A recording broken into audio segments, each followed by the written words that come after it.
31. Niño nacido muerto pero bautizado. En la primera semana de julio, una mujer de Dulce se encontraba en un parto difícil. Mandó a rogar a Ana Catalina para que la ayudase con sus oraciones. Esta, que venía del continuo estado de la madre, pidió y rogó insistentemente para que el niño pudiese ser bautizado. La nodriza, hasta el momento indecisa, dio el bautismo a esta criatura, que aún vivía y que al día siguiente vino al mundo ya muerta. La madre vivió hasta el 13 de julio, pero el niño nacido muerto se apareció el día 8 a Ana Catalina, alegre y luminoso, y como si desde algún tiempo la conociese. Le dio las gracias por el bautismo, y le dijo: sin tu ayuda hubiera tenido que estar con los paganos. 32. Un alma que permanecerá en el purgatorio hasta el fin del mundo. 13 de junio de 1821. Visión después de haber contemplado la vida y martirio de Santa Margarita. Tuve a continuación la vista de un cuadro espantoso. Al principio no podía saber qué relación tenía esta con esta santa. He visto un grande y espantoso jabalí que salía asomado de un lugar profundo y maloliente. Yo temblaba y me estremecía.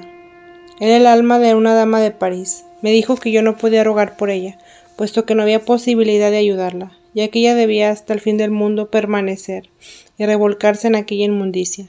Pero yo debía rogar por su hija, para que se convirtiera y no fuese causa de tantos males y desgracias, como los que había ocasionado la madre.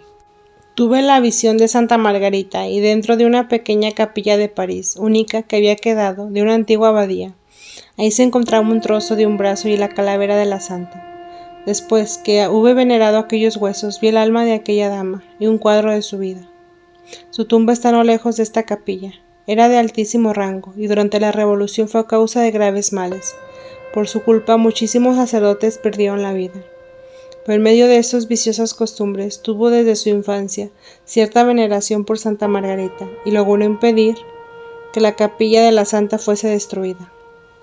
Por esto, con la intercesión de la santa, obtuvo la gracia de poder implorar y ayudar de oraciones en favor de su hija, para impedir la continuación y consecuencias de sus propios pecados. He visto a esa hija en alta y distinguida situación social, hallarse en relación y comercio con los peores y más peligrosos partidos de aquel país. 33. Varios trabajos en relación con las faltas. 28 de agosto.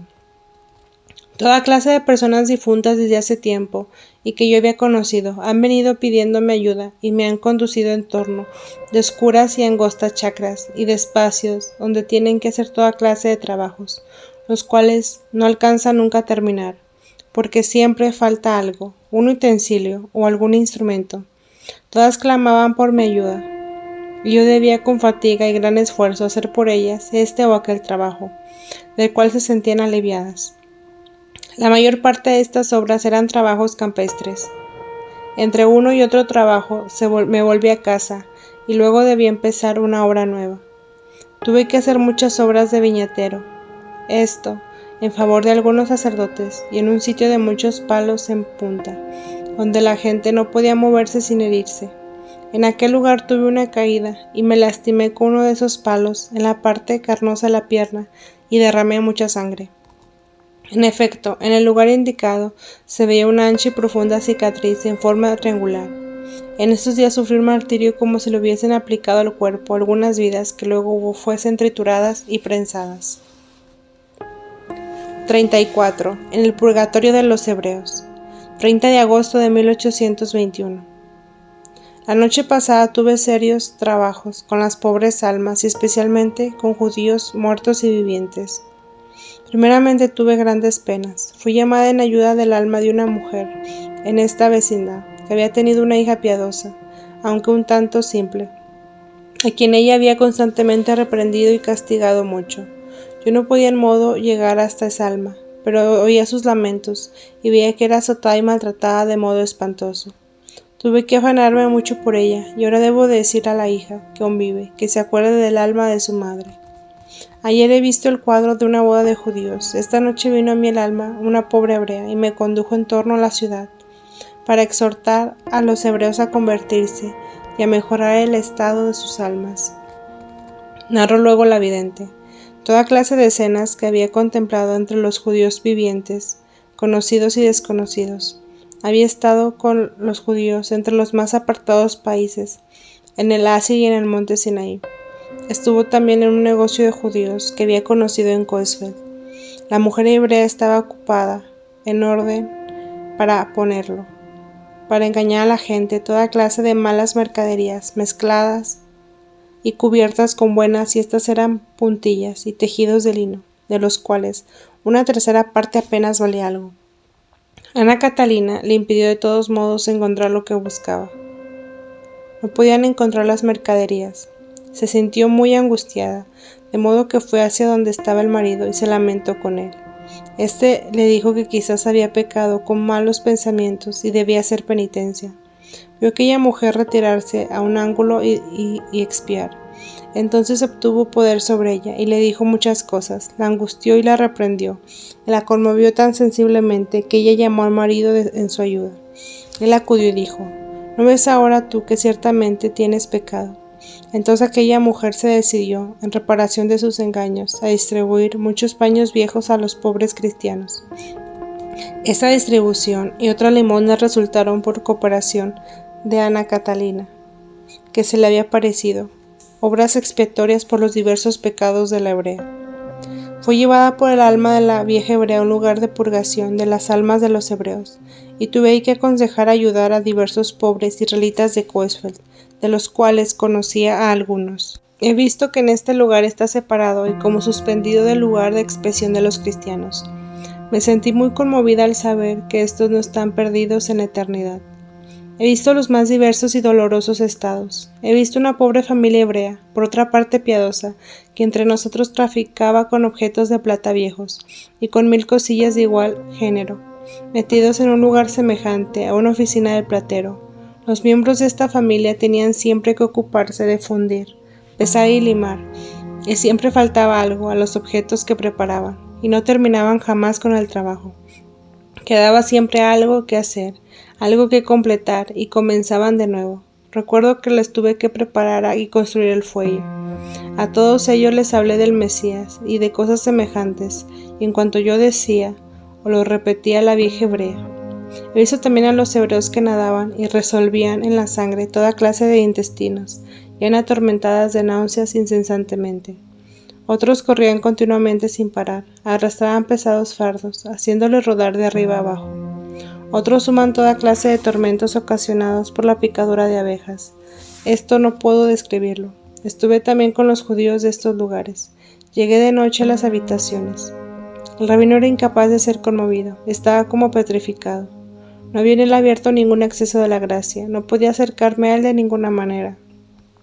La señora P. se atiene, como estrechamente atada y encadenada, al principio de lo que es pecado aún pensar simplemente en alguna cosa cristiana, y que semejante pensamiento debe ser rechazado de inmediato. La más próxima al cristianismo es aquella gruesa hebrea que trafica y vende carne. Si no fuese tan inclinada al fraude, sería accesible a la gracia. Por otra parte, ninguno tiene misericordia y compasión con esta pobre gente. Traté de acercarme al lecho de aquella mujer y busqué el modo de obrar sobre ella. Mucho le he dicho. Vi que despertó y fue espantada hacia su marido, y le dijo que le parecía que el alma de su madre hubiese aparecido. Se encontró llena de espantosa turbación, y se decidió dar algo a los cristianos pobres. Estuve también con los judíos de un gran gueto. Había ahí entre ellos muchas personas piadosas. Había también muchos hebreos ricos, que tenían el piso cubierto y por dentro lleno de oro y de perlas. Estuve con judíos ricos y de alta posición, pero por desgracia con ellos no había nada que hacer. En Tesalónica estuve en una gran ciudad hebrea y tuve relación con muchos israelitas piadosos. Los he visto conmovidos reunirse y conferenciar entre ellos, diciendo que había nacido el Mesías. Se contaban toda clase de impresiones y de agradables conjeturas. Estuve también con ciertos hebreos que habitaban en el monte Sinaí, en algunas cavernas de ladrones que realizaban muchos robos y crueldades. Creo haberlos espantado, con ventaja para los cristianos y los peregrinos que frecuentan ese lugar. 35. En el purgatorio de los no católicos. Octubre de 1821. Estuve cerca de ciertas almas que no eran católicas, en un lugar muy oscuro. Les faltaba alguna cosa que yo tenía que buscar y procurárselas. Querían que yo preparase ciertos objetos de vestuario para diversos pobres, y quisiera confeccionar algunos y que comprase el género indispensable, colectando lo necesario con limosnas. Me fueron mostradas las formas de esos vestidos y donde se encontrarían los géneros. Al principio intenté rehusar el cargo, pero aquellas almas me instaban con tanta insistencia, que al fin consentí en ello, aunque me resultara muy grave y penoso. He tenido de nuevo mucho que hacer por los pobres almas, y ahora conozco los vestidos que debo preparar para los pobres. Conozco el ancho y largo del género, pero no sé aún quiénes son esos pobres. Tuve el aviso de pedir limosna para esto aún del peregrino. Llegué a esas pobres almas en mi viaje a la mansión de bodas. Ahí tengo que limpiar el campo y desierto espinoso.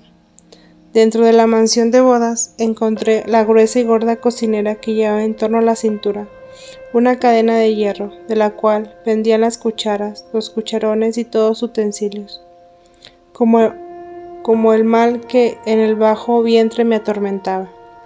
El confesor me dijo que resistiese aquellos dolores.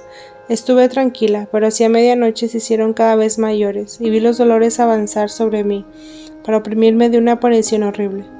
Me recogí entonces como mejor pude, y dije con simplicidad y con fe: váyanse de aquí, ¿qué quieren de mí? No tengo necesidad de vosotros. Así me lo había mandado mi confesor. Instantáneamente se fueron aquellos dolores y tuve paz hasta la mañana. Ya desde el 10 de octubre aquellos objetos de vestuario estaban terminados, según el pedido de las ánimas. Entonces presentó una mujer pobre que pidió precisamente esos objetos para sus hijos, y las almas le indicaron a Ana Catalina otros pobres a los cuales debía repartir los sobrantes. 36. Otros trabajos en favor de las almas. Octubre de 1821. Desde hace varios días, al aproximarse la solemnidad de los difuntos, Ana Catalina tiene durante la noche mucho trabajo que hacer y trato frecuente con almas conocidas y desconocidas. Son las almas o el ángel custodio a quienes les encargarán diversas expiaciones, trabajos o visitas a parientes para reparar por bienes injustamente retenidos. Una mujer aparece repetidas veces pidiéndole que persuada a su hija de resistir los bienes mal adquiridos de sus antepasados y por medio de ellas pasados a su hija. Tuvo que amonestar esta haciéndolo para ello un viaje largo entre las nieves de altas montañas, y se acordó de una iglesia espiritual en la cual tuvo que ayudar a la Santa Misa a administrar el sacramento a algunas almas. Yo sentía gran temor, aunque tocaba las cosas por medio de pañitos. Sentía que no podía tocarlos como mujer que soy.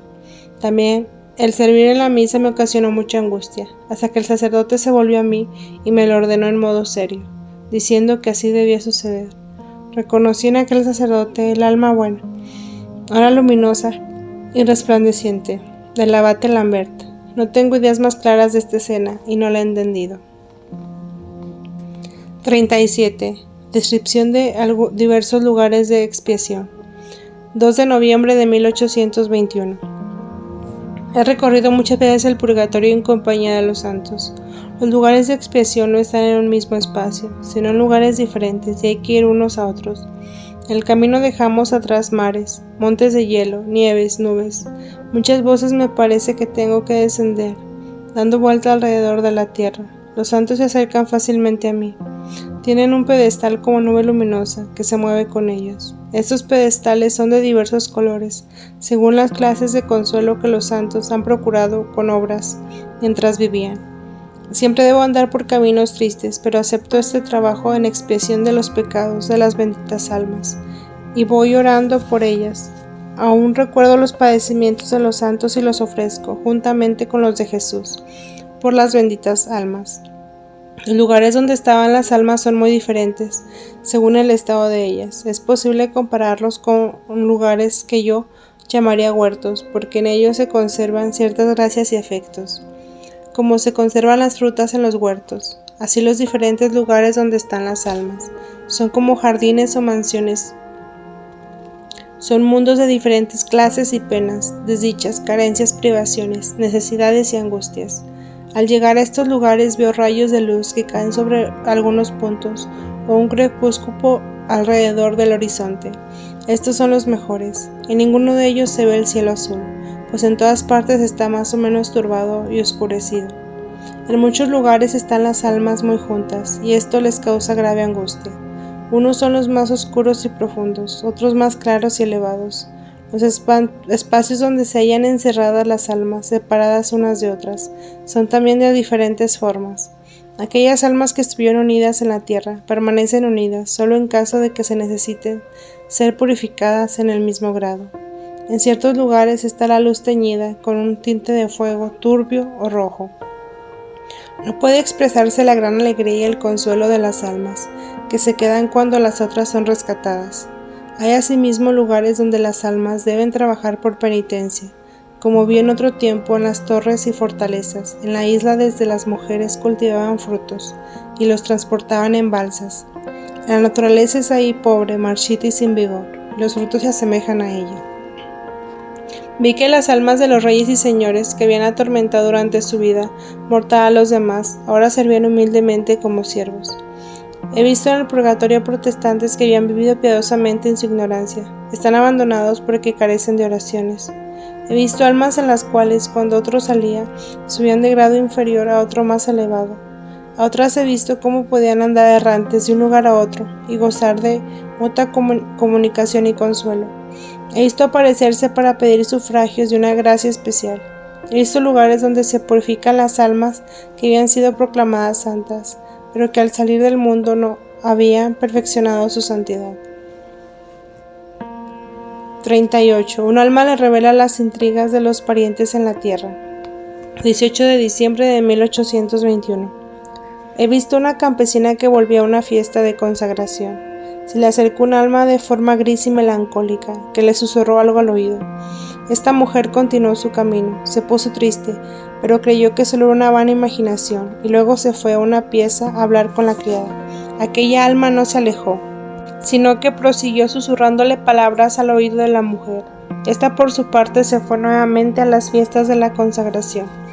Entonces aquella aparición gris y melancólica se aproximó a mí, y me habló con voz baja y profunda, como si saliese de un pozo, en breves frases que encerraban palabras de grave y profundo sentido. Entendí que estaba en estado de dolorosa prisión, porque había nacido en el rebaño, en el cual las ovejas no iban a pacer en verdadero campo, y apenas conocían a sus pastores, y nada de bueno podían recibir de ellos. Dijo ser cosa en verdad espantosa. Bueno, podían recibir de ellos. Por culpa de sus antepasados, en la injusticia y en la ceguera, advertirlo solo después de muertos, dijo tener la misión de Dios, de persuadir a aquella campesina y contenerla, puesto que manipulada por falsos amigos se encontraba a punto de iniciar un peligroso proceso mediante el cual perdería la casa y los haberes y reduciría a la miseria a sus hijas. Esta campesina había casado a su hijo con la hermana de una viuda y se había de tal manera dejado llevar por ella que la había inducido a iniciar el proceso que la arruinaría. El alma que hablaba era la del marido de aquella campesina y decía que no tenía tranquilidad hasta que la mujer no cambiase de parecer. Dijo que desgraciadamente él se encontraba en el estado tan mísero y angustiado que no podía hacer otra cosa que por medio de internos reproches despertar inquietud en la mujer e inducirla al mejor consejo. Aunque él no dejaba de advertirla hasta el momento, todo había resultado inútil, pues aquella mujer creía que era todo vana fantasía. No hablaba con nadie, se distraía con fiestas de bodas, bautizos y solemnidades. Daba oído solamente a criados falsos y simuladores y a criadas que cada vez más la empujaban a la ruina. No daba oídos a los honestos y justos avisos. Aquella casa y su economía no andaba bien, porque la campesina no se confesaba de antiguas culpas y desoía los internos remordimientos, puesto que no se da ni se obtiene gracia alguna fuera del camino de la penitencia. Hace tiempo, dijo aquella alma, trató de turbar el ánimo de mi infeliz mujer, pero ella siempre se abandona más a la influencia de la viuda, y la casa y los haberes irán de mal en peor. No me escucha, y cuando se siente oprimida por la inquietud y no sabe cómo librarse, corre al establo o a los prados, se ocupa de los animales y de los campos o hace trabajar. Tú has rezado últimamente por mi pobre mujer, y has rezado tan eficazmente que el Señor te ha escuchado. Le has ofrecido los graves dolores del día en favor de mi mujer, y he obtenido el poder venir hasta ti y tomarme como ayuda mía. Quiero llevarte junto a mi hijo, y debes hablar con él. Estoy tan atado que no lo puedo hacer. Quizás mi hijo pueda abrir los ojos de su madre. Él es bueno y simple, y más prontamente creerá. Me fui primero a la solemnidad con aquella alma. Allí estaba una mujer sentada con otras mujeres. Visto aquel espíritu se acercó a la mujer y le habló al oído diciéndole que debía al fin librarse de la viuda y no perder el alma y el cuerpo. La heredad y los bienes es un injusto proceso. Visto que la mujer inquieta dejó aquella compañía y fue en busca de otros entrenamientos. El alma me dijo que la mujer, como bestializada, estaba a punto de meterse más a aquel negocio, pero que él no perdería el ánimo, puesto que su miseria y separación de la luz que el otro mundo eran aumentadas y multiplicadas por la perversidad de la mujer, dada que por culpa suya muchas cosas habían sido descuidadas en el desempeño de los trabajos domésticos. Me condujo entonces junto a su hijo. El camino para llegar era largo y desierto, y tuve que pasar sobre un ancho lago de aguas agitadas. Había gran peligro. Me sentía temerosa e inquieta. Tenía junto a mí aquel espíritu grisáceo, que hablaba tan oscuramente como de lejos, y todo estaba lleno de peligros y angustias. Durante el camino aquella alma, al pasar sobre cada campo choza, me decía qué pecado o delito pesaba sobre esos lugares, y cómo debía conjurarlos con oración, y qué debía hacer yo. Después que pasamos el lago, el camino se dirigió hacia comarcas áridas y oscuras, en dirección al norte. Llegamos a un lugar muy vasto. El alma me condujo más sobre un campo, hasta una casita. Entramos en la pieza del hijo. Este se espantó. Creo que vi el alma de su padre, pero volvió en sí y recobró el dominio de sus sentidos. Tuve que hablar largo tiempo con él y decirle que debía rezar mejor para alcanzar la salvación, y lo que debía hacer con su madre, que perdería todo si iniciaba el proceso aconsejado con la cuñada. El alma de su padre, que no podía llegar hasta la madre, le avisaba que le advirtiera, y le dije cuál era la verdadera causa de su inquietud. Le dije también otras cosas importantes que ahora no recuerdo. He visto que este hijo era simple, bueno y pacífico. Tenía cara redonda, nariz un tanto aplastada, era sin cólera y rencor, y estaba muy conmovido, deseoso de caminar por el sendero recto, y la conducta de su madre le inspiraba mucha compasión. La simplicidad de este labrador era muy conmovedora. Vi entonces el efecto de mis palabras, como en lejana visión. Vi a aquel hijo con una antorcha en la mano ir en busca de la mujer, que estaba en el cuarto del telar. Ella lo siguió de mala gana y le decía que estaba muy ocupada. Él le habló del asunto por el cual había venido, y rogó con instancia para su madre pudiese librarse del proceso. Entendí que le decía esta mujer: le conviene a tu madre quitarle el vestido que lleva encima. He visto sin embargo al marido rogarle en favor de su madre, hincado de rodillas, suplicándole hacer de modo que le quedasen siquiera 2 propiedades, a las cuales había visto como islas suspendidas en los aires. Vi también y entendí que la mujer le dijo: tú eres tan bueno y honrado que quiero si puedo regalarle un vestido a tu madre. Me parecía como si el proceso de la madre fuese mal, como si el asunto se inclinase hacia el lado oscuro de la pérdida, y como si la campesina no estuviese ya más metida en este negocio. Vi a la campesina más pobre, pero caminando por mejor sendero, entre los campesinos de aquella comunidad contra los cuales la viuda había empezado el proceso. Tendré que acompañar aún el alma del pobre marido. El camino que hicimos era difícil y penoso, especialmente cuando atravesamos el lago. En las angustias de aquella alma había mucho de conmovedor. Cuando yo quería acercarme a la campesina me parecía siempre como si estuviese rodeada de un lago, y no podía acercarme. Él estaba en el medio, vacilando. 39. Fija vagamente el lugar donde se encuentra el purgatorio. 2 de noviembre de 1822. En la pasada noche tuve mucho que hacer en el purgatorio.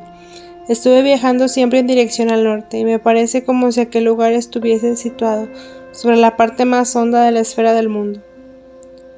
Cuando estoy ahí veo las montañas de nieve, como si estuviesen sobre mí. Con todo no me representa como si estuviese en el interior de la tierra, puesto que veo la luna y hasta intenté, corriendo por el interior de aquellas cárceles, hacer alguna abertura para hacer penetrar al menos un rayo de luz o de la luna.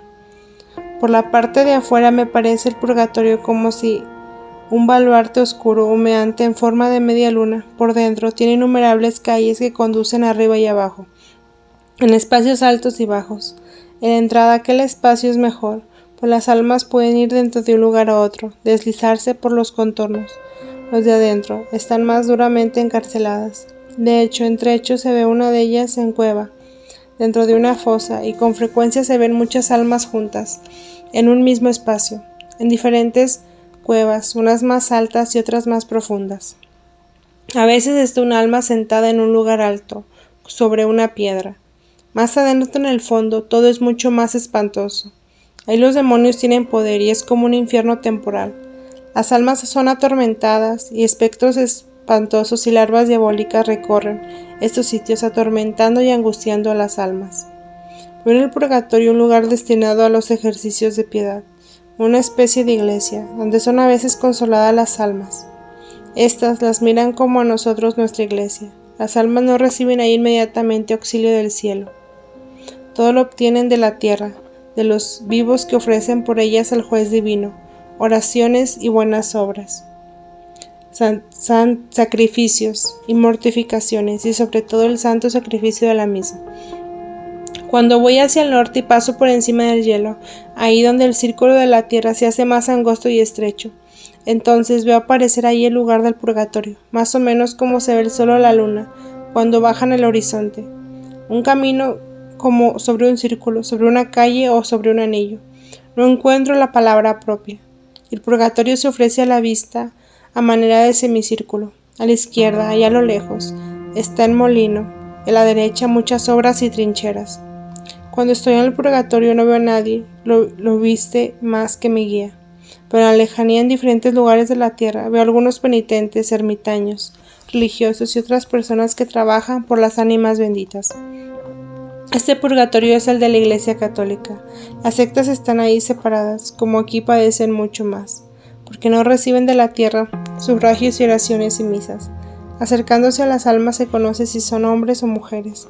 Se ven figuras más o menos claras, cuyo rostro está infinitamente afligido y dolorido, aunque en él se ve la paciencia con que llevan sus penas. No es posible explicar la composición que me causa el verlas. Nada hay más consolador que contemplar su paciencia y ver cómo se alegran las unas de la salvación de otras, y cómo me duele la vista de los dolores de las demás que ahí moran, y de la aflicción de las que van llegando. He visto también niños en este lugar. 40. Lugar que se extiende delante del purgatorio. 3 de noviembre de 1822. Estuve en la comarca que se extiende delante del purgatorio. Es un espacio de hielo en torno de un molino, de muchos príncipes, reyes y reinas deben machacar, como aquí lo hacen los hombres y caballos. Los hombres deben machacar el hielo. Las mujeres llevaban bajo las prendas todas las comidas superfluas, las cosas preciosas, y ellos deben machacarlas. Más allá veía perros que eran alimentados con las cosas machacadas. Aquellos que antes les servían eran ahora los patrones y los empujaban al trabajo. Contó también de un camino que conduce al purgatorio, que había recorrido, y mencionó muchos países como si hubiese viajado a través de Asia hacia el Polo Norte. Había pasado por el país de Doshmi y llegó a una comarca donde había un monte lleno de monos grandes y pequeños. Cuando un lado de aquel monte se enfría, ellos se refugian en otro lado. Luego llegó al país donde las personas envueltas en pieles llevaban cabellos largos y viven como embrutecidos. Habitan en miserables lugares y se hacen llevar por perros. Ahí los perros sin guía humana arrastran los trineos cargados de mercaderías y luego retornan a casa. Ahí se ven hombres blancos y negros, pero los negros han venido hace poco. Aquellas gentes van a la caza de animales, pequeñas y grandes, cubiertos de ricas pieles. Estos animales tienen orejas largas y pequeñas garras, pero no son tan plácidos y agradables a la vista de los animales, que juegan al pie de monte de profetas. Estos animales huyen hacia el norte. Ahí hay un país lleno de lugares espantosos y salvajes. Aunque es algo más templado y parece que el sol de oriente algunas veces penetra ahí. Hacia allá se ve que aquellos animales buscan refugio y correr, y de tanto en tanto veía hombres de pequeña y mísera estatura, nariz aplastada, y también algunos árboles enanos y desmedrados. Después de esto no hace ninguna mención de tierra habitada y dice que todo se hace nebuloso y gris, a la distancia de negro. Después llegó aquel camino o círculo, ya mencionado, que describió ser de bronce o de metal, y luego volví al lugar delante del purgatorio, bajo el cual está el infierno, hacia el punto medio de la tierra. Veo la luna de aquellos caminos en toda su grandeza, llena de cavernas y montes que arrojan fuego. Todo está ahí petrificado, como árboles de coral. La luna trae y envía una gran cantidad de vapores, pareciera que absorbiera fluido y luego lo despidiera. No he visto criaturas semejantes a las humanas en la luna, ni en los otros planetas. Muchos de ellos se asemejan a cuerpos quemados y privados de vida. Veo sin embargo ahí dentro almas y habitaciones de espíritus, pero ninguna criatura de nuestra especie. 41. Almas de la secta de Cruden, 19 de octubre de 1823. Estuve en el purgatorio y he visto a muchos individuos de la secta de Cruden, de los cuales algunos recientemente han muerto, martirizados por ellos mismos. Estas almas no estaban en el purgatorio de los católicos, sino debajo, es decir, en ciertos espacios semejantes a fosas profundas, algunos en el borde, otros dentro de las fosas. Eran las almas de pequeños que por ceguera o ignorancia estaban implicadas en este asunto. Podían hablar con las pobres almas purgantes de los católicos y les suplicaban con amargo dolor que quisieran amonestar a sus amigos vivos sobre la tierra para que reconociesen su error y se volviesen a la iglesia. Las almas de los católicos contestaron que ellas no podían hacerlo, pues solo los vivientes podían rezar por ellas, obrar y mandar a celebrar misas. He sabido también cómo el diablo había persuadido a esa gente para realizar esos asesinatos y crucifixiones, volviendo a los insensibles, y cómo muchos de ellos se perdieron eternamente. Supe también cómo está a punto de formarse una secta más extraña, todavía más peligrosa. Describió la secta de Enojefa. He visto también que aquellos diablos que fueron encadenados cuando Jesús descendió a los infiernos, algunos fueron recientemente soldados de sus cadenas, y han suscitado y formado sectas. He visto cada 2 generaciones otros demonios, son soldados de sus cadenas.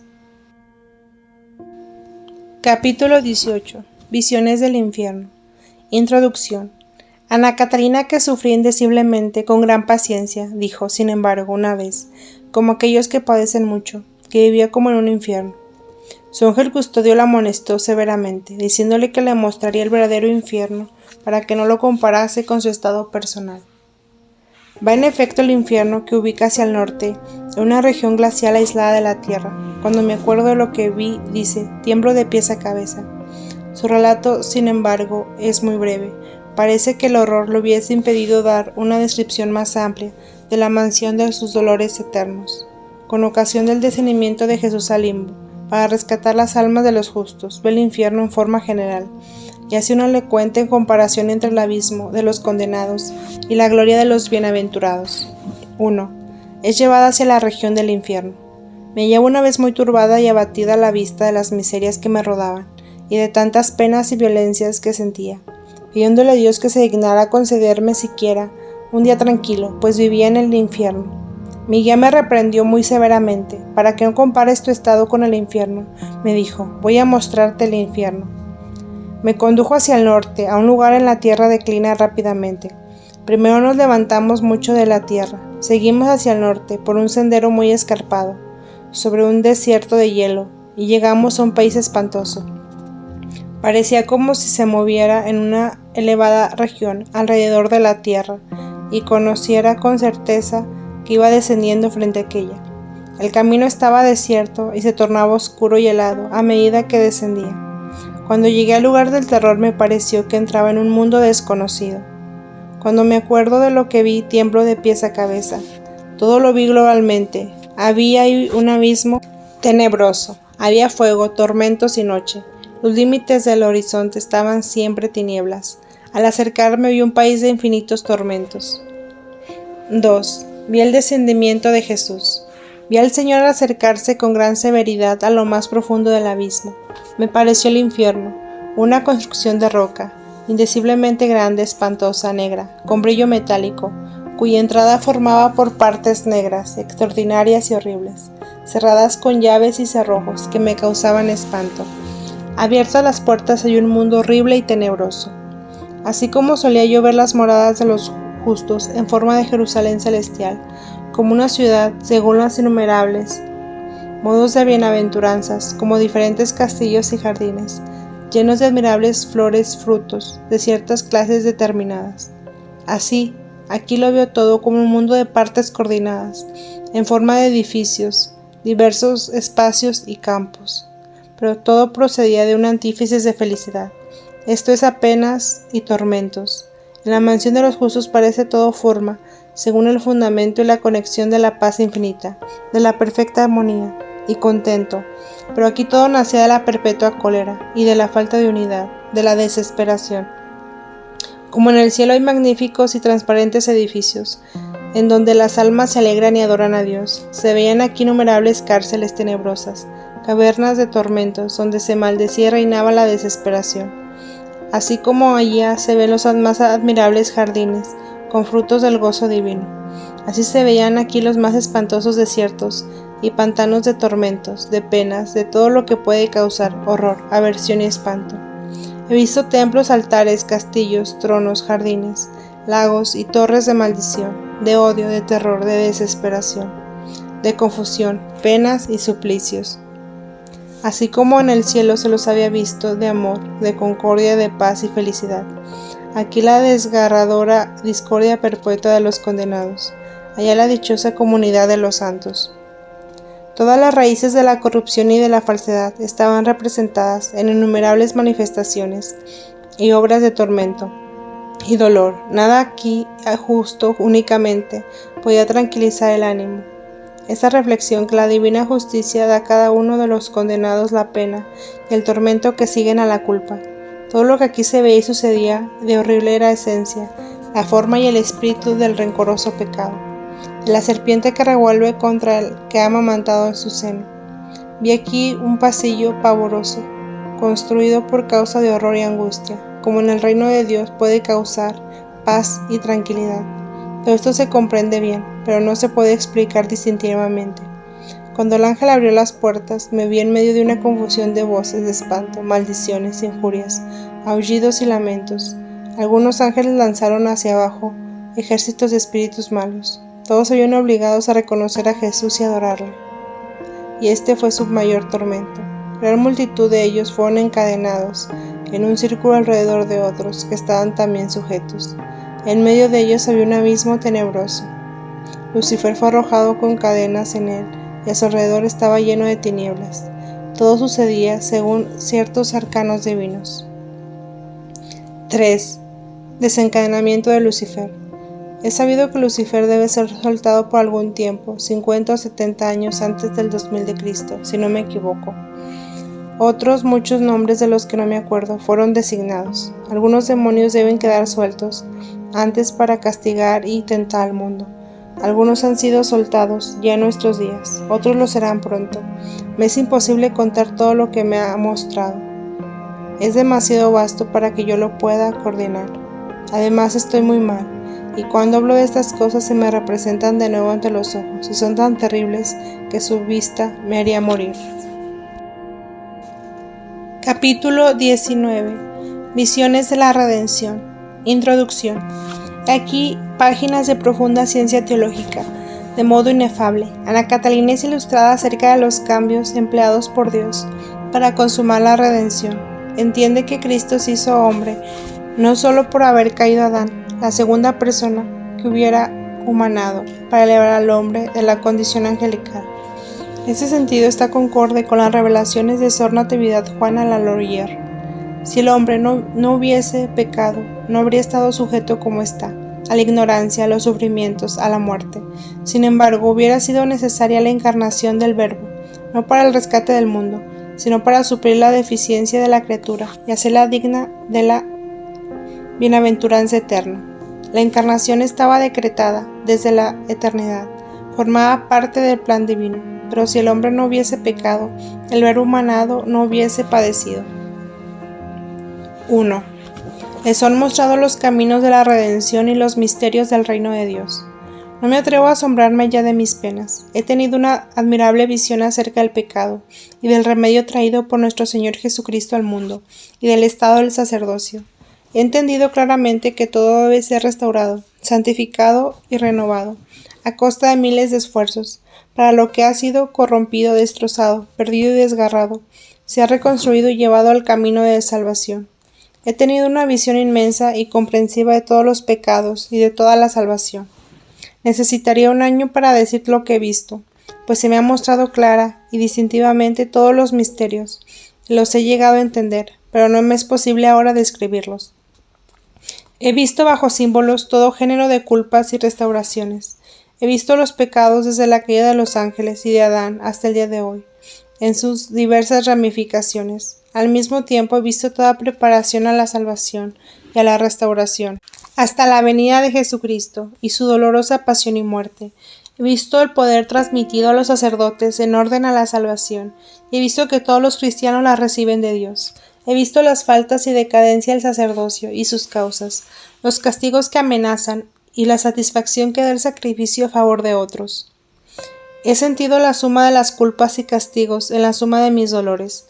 He visto la futura guerra, diversos peligros y muchas penas que todavía me han de sobrevenir. Todas estas cosas, los modos más diferentes que con ellas se ofrecen ante los ojos en la historia, en la naturaleza, en los misterios del reino de Dios sobre la tierra, las veía yo con toda claridad, considerando la relación exacta que en ellas procede gradualmente. Todo me fue mostrado en trabajos, en hechos y obras, como también en parábolas. Así, el hecho de padecer, de restaurar y satisfacer, me fue mostrado en el trabajo de costura, como en cuadros simbólicos. Innumerables prendas ajenas me vi obligada a coser, teniendo que deshacerlas primero, para volverlas a coser con mucho trabajo y fatiga. Hube de conocer la perseveridad que habían originado estas prendas, y en cuya expiación debí satisfacer, en las formas de varias prendas de vestir, en las clases de costura y en los adornos. He visto las diferentes influencias de todos los pecados, y el trabajo de coser conocí cuál es el fin de los trabajos espirituales y de las obras de oración. Reconocí muchas obras de costura hechas por personas a quienes hace tiempo había conocido, las cuales ya habían muerto. Estas me llevaban sus labores para que yo las reformara. También tuve que cambiar la forma de varias prendas hechas por mí, entre ellas la de una camisa, a la que habían puesto finos bordados, por complacer el vano capricho de una señora y otras cosas más. Vi que mi trabajo de costura en favor de la iglesia y de los pobres estaba muy bien. Mi esposo me lo explicó todo, me mostró todo lo que desde el principio de la caída dispuso y preparó para la rehabilitación. Todo esto lo vi en grandes imágenes de la historia sagrada, como si hubiese sucedido otra vez en mi presencia. Pero siempre me pareció ver las cosas como un espejo, que era yo misma. 2. Ve cómo eran Adán y Eva antes de la culpa y ve las consecuencias de la culpa. Me mostró mi esposo la extraordinaria confusión e interna impureza de todas las cosas, y cómo todas sus obras van encaminadas a restaurarlas. Desde el principio, cuando pecaron los ángeles, vinieron muchos espíritus malignos a la tierra y al aire, y he visto muchas cosas penetradas y poseídas del odio de estos espíritus malos. A imagen de Dios fue el primer hombre, era como un cielo, todo era uno en él y con él, de forma era una impresión de la forma divina. Debía dominar a las demás criaturas y gozar de ellas, dando gracias a Dios porque se las había entregado. Era libre y por lo mismo estaba sujeto a prueba. El paraíso terrenal y cuanto ahí había era la imagen completa del reino de Dios. Asimismo el árbol de la ciencia, cuyo fruto a causa de la naturaleza, de sus propiedades y efectos, no debía probar el hombre, porque por medio del hombre saldría lejos de Dios, entraría en sí mismo y obraría por sí mismo, de manera que lo infinito se tornaría finito, en el hecho de ser comprendido por el hombre. No puedo decir cómo vi estas cosas. En el caso es que le fue prohibido comer de aquel árbol. Al principio todo era llano e igual. Cuando aquella colina luminosa donde estaba Adán empezó a levantarse, y el florido valle donde se hallaba Eva empezó a descender, y estaba cerca de ahí el demonio. Después de la caída se cambiaban las cosas. No había ya armonía y unidad en el ingenio y aptitud de Adán y Eva para orar. Lo que era único se hizo discorde, y de uno se hicieron muchos, y ya no procedieron solo de Dios, sino más bien de sí mismos. Entonces eran 2, luego fueron 3, y por último innumerables, cuando quisieron ser como Dios, esto es, todas las cosas en uno. Fueron número infinito, una separación de Dios, una repetición eterna de esta separación. Eran imagen de Dios y se convirtieron en imágenes de sí mismos, las que produjeron imágenes de su pecado. Se pusieron en relación con la esfera de ángeles caídos, recibieron influjo de sí mismos y de la tierra, con la cual ir con los hombres caídos tienen relación los ángeles caídos, y de la infinita mezcla y división de los hombres entre sí y de ellos, y de la naturaleza degradada, surgió una variedad infinita de pecados, de culpas y miserias. Mi esposo me mostró todo esto con mucha claridad y distinción, con mayor claridad con la que vemos en las cosas ordinarias de la vida. Entonces creí que un niño podría entender esto, y ahora no me lo puedo explicar. Me mostró el plan y los caminos de la redención desde el principio, y todo lo que Él ha hecho. Vi también que no todo es exacto decir que no fue preciso, que Dios se hiciera hombre y muriese por nosotros en la cruz, que pudiera, con su poder, haber dispuesto las cosas de otra manera. Vi que Él hizo esto por su infinita perfección, misericordia y justicia, que en Dios no corresponde estar forzado a obrar. Él hizo lo que hizo y Él es lo que es. 3. Es mostrado a los ángeles la redención y la creación de María. Tuve una admirable visión, cómo Dios mostró a los ángeles después de la caída del hombre, que quería restaurar el género humano. Vi el trono de Dios, la Santísima Trinidad y al mismo tiempo un movimiento en su triplicidad. Vi los nuevos coros de los ángeles, en los cuales Dios anunciaba que quería restaurar la humanidad caída. Vi que los ángeles se alegraron, entonces con júbilo indecible. Vi aparecer ante el trono de Dios una montaña, como de piedras preciosas, que crecía y se extendía. Esta montaña tenía escalones y era semejante a un trono. Después tomó la forma de una torre que contenía los tesoros espirituales, los dones de la gracia. Los 9 coros de los ángeles le rodeaban. Vi parecer en el cielo una forma semejante a una virgen, que traspasó la torre, y en cierto modo se fundió con ella. Esta forma no era la Santísima Virgen en el tiempo, sino la eternidad en Dios. Vi formada su aparición ante la Santísima Trinidad. Como el aliento tiene forma de salir de boca, como una nubecilla. Vi también salir de la Santísima Trinidad una aparición hacia la torre. En ese momento de la visión, vi surgir entre los coros de los ángeles un vaso de lo que hay más santo. Todos los ángeles trabajaban a una en este vaso, que tenía forma de una torre, rodeada de toda suerte de símbolos. Al lado de él había 2 figuras que daban la mano detrás del mismo. Este vaso espiritual, que nunca cesaba de crecer, era cada vez más rico y magnífico. Vi luego salir de Dios y atravesar los 9 coros de ángeles, algo semejante a una nubecilla santa y resplandeciente, que se hacía cada vez más distinta a medida que se iba acercando a aquel vaso de santidad, en el cual entró por último. Vi después que los ángeles preparaban un cáliz. Este cáliz tenía la misma forma de la copa de la Santa Cena. Entró también en la torre donde había penetrado la Virgen. Y luego florecer una rama en medio de los coros de los ángeles, a la derecha de la Santa Torre. Esta rama se convirtió en todo árbol de figuras pequeñas, de hombre y de mujer, que daban las manos y terminaba en la aparición de un pesebre, donde yacía un niño. Después vi aparecer una magnífica iglesia. En todas estas visiones había admirable relación y gradación. Toda la visión era indescriptiblemente rica y significativa. 4. David comprendió el proceso de la redención. Salomón no. Vi que David comprendió el proceso de la redención. No así Salomón, porque se complació demasiado en su propia sabiduría. Vi que varios profetas, especialmente Malaquías, conocieron el misterio del cristianismo. Vi además innumerables cosas, todas en mutua relación, y unas viniendo naturalmente de otras. Mientras eras instruida, vi como unas 20 personas, moviéndose o acostadas lejos de mí, en diferentes lugares, y más mujeres que hombres parecían participar en estas mismas enseñanzas. Vi que tenían el círculo de aquellas imágenes, unos rayos que tocaban a cada una de dichas personas, aunque cada cual la recibía de diferente manera. Hubiera querido hablarles, pero no podía acercarme a ellas.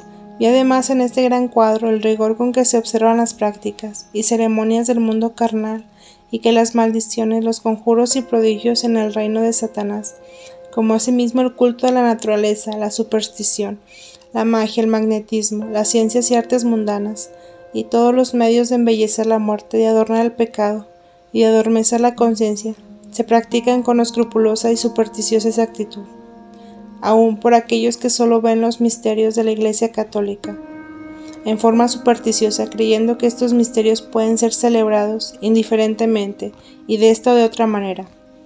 Así, mientras ellos llevan un género de vida mundana, observando con sumo rigor fórmulas conformes con el mundo, es desatendido y mirado con indiferencia el reino terrestre del Hijo de Dios humanado.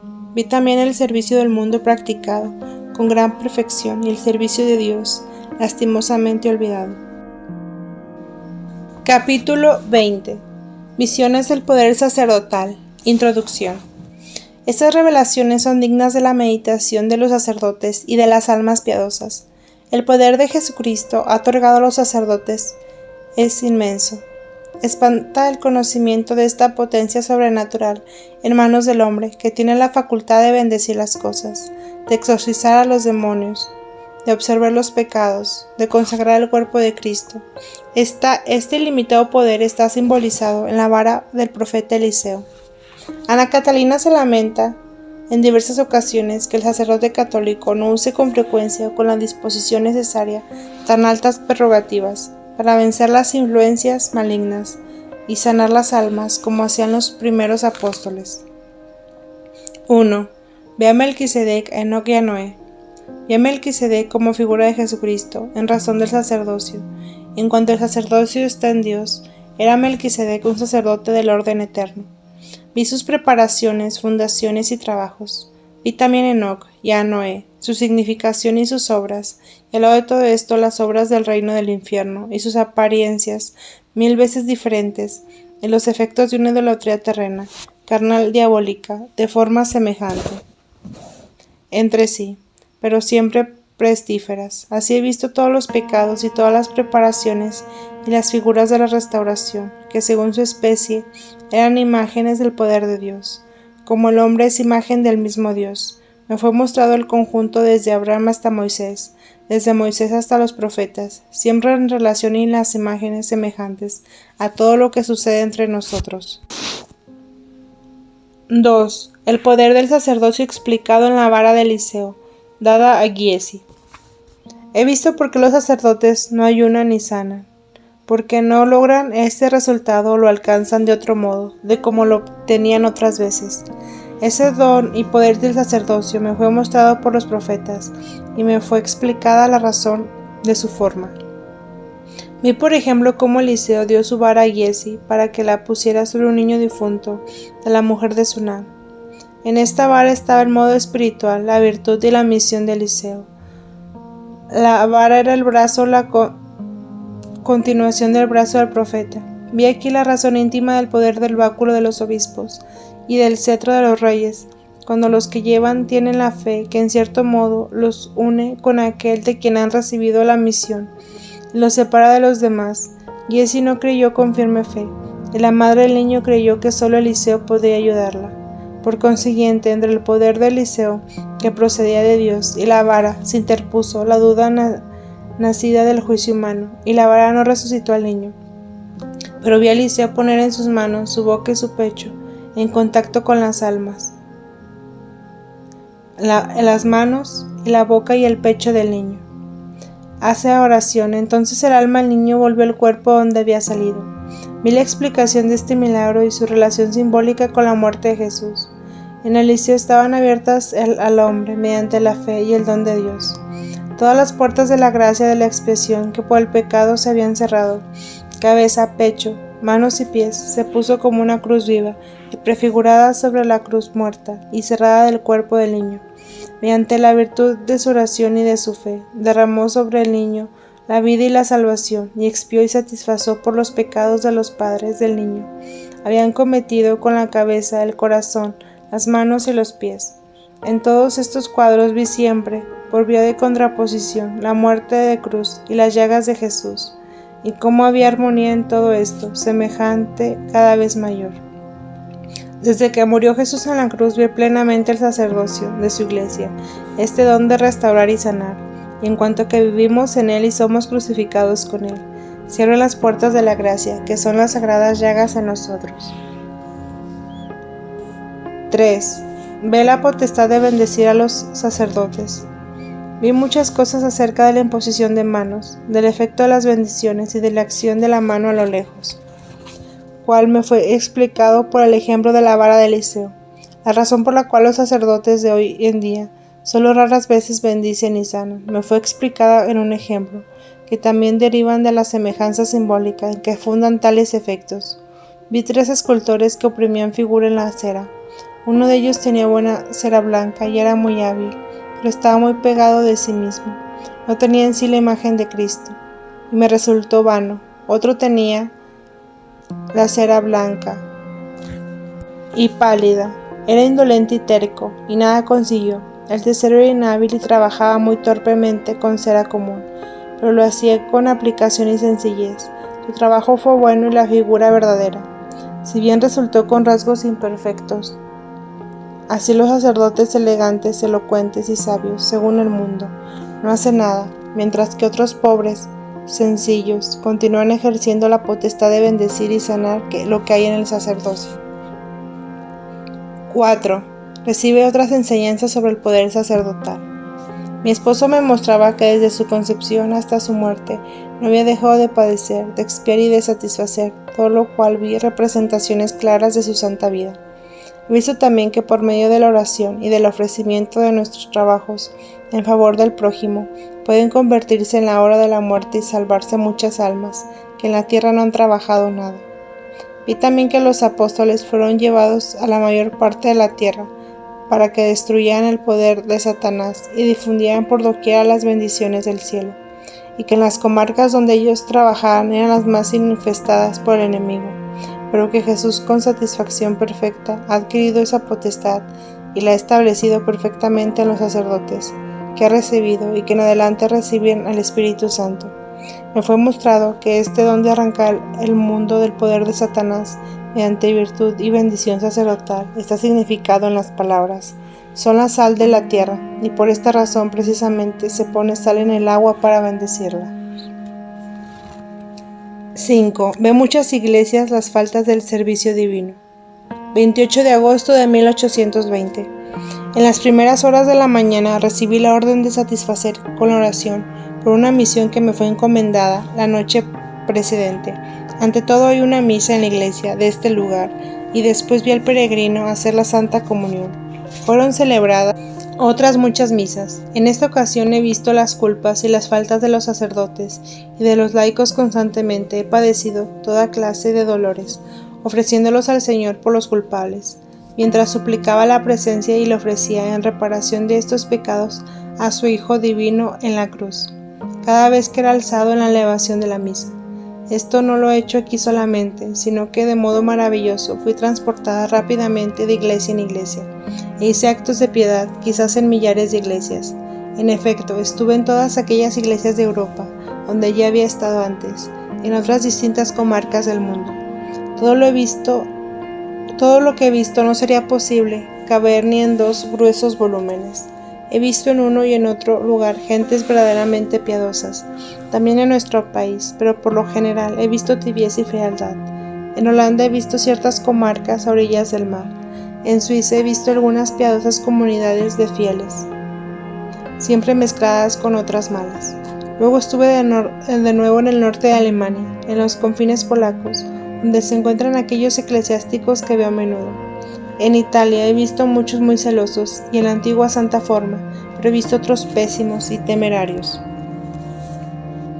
6. Los dedos consagrados. Los dedos de los sacerdotes serán conocidos en el purgatorio y aún en el infierno, y arderán con un fuego especial. Todos los conocerán y vituperarán. Por la noche tuve mucho que padecer, pero si puedo sufrirlo en paz, todo me parece suave. El muy dulce pesar entonces en Dios. Un solo pensamiento dirigido a Dios tiene en mis ojos más valor que el mundo entero. Las medicinas no me aprovechan y no puedo tolerarlas.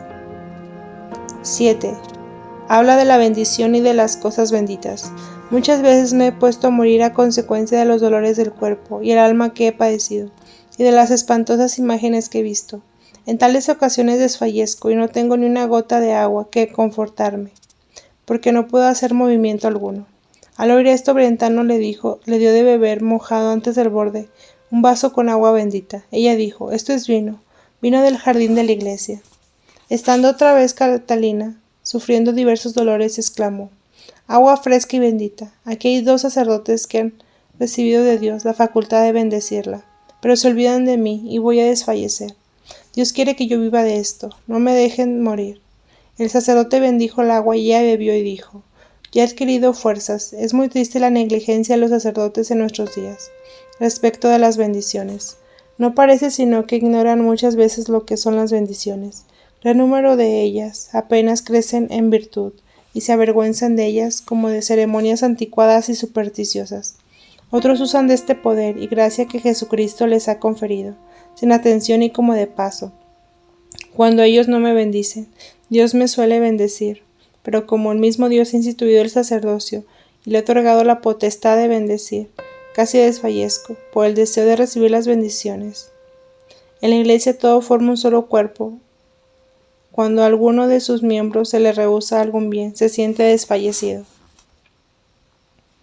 8. Las misas de obligación. Estuve en muchos lugares, iglesias y en casa de algunos sacerdotes, y mandé a celebrar misas y hacer actos de piedad. Estuve en Roma, en la iglesia de San Pedro, con altos dignatarios eclesiásticos, creo que eran cardenales. Debían celebrarse 7 misas por ciertas almas, y no sé por qué retrasó la celebración.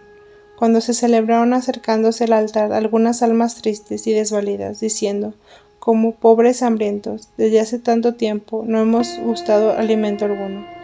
Creo que aquellas misas eran de obligación, de las que se habían olvidado, apoderarse de bienes destinados para celebrar misas por las benditas ánimas, que en la crueldad y en robo se les hace a ellas. Yo las he visto así. Pocas personas, casi ninguna encontré en mi camino, pero he visto almas, ángeles y santos, y también he visto varios efectos nacidos de la oración. En estos días he conducido a la iglesia, poco menos que la fuerza, para que se confesaran. A muchos de otro modo no habrían ido. Por encargo de almas penitentes del padre Limberg, tenía que besar los pies de dicho confesor. Esto me costó mucho trabajo, pues él no quería ni me entendía bien lo que yo debía hacer. Tampoco me dio la bendición con fe firme, por lo cual he tenido que padecer anoche. 9. Palabras sobre la Iglesia Católica. Solo hay una iglesia, la Iglesia Católica Romana. Aunque no hubiera en la tierra sino un solo católico, esta sería la Iglesia única y universal. Esto es la Iglesia Católica, la Iglesia de Jesucristo, contra la cual no prevalecerán las puertas del infierno, puesto que Jesucristo ha dicho que los hijos de Dios deben honrar y amar a Dios como Padre. Es inundible que también deben dar el nombre a la Madre de Dios y tenerla por madre. Pero el que no entiende esto en verdad y no la pone en obra, está muy lejos de ser hijo de Dios, y a sus ojos el Padre nuestro es solo una manera de hablar, vacía de sentido. Él conoce la grandeza y majestad de la Iglesia, en la cual se conservan los sacramentos, inviolablemente santos en toda virtud.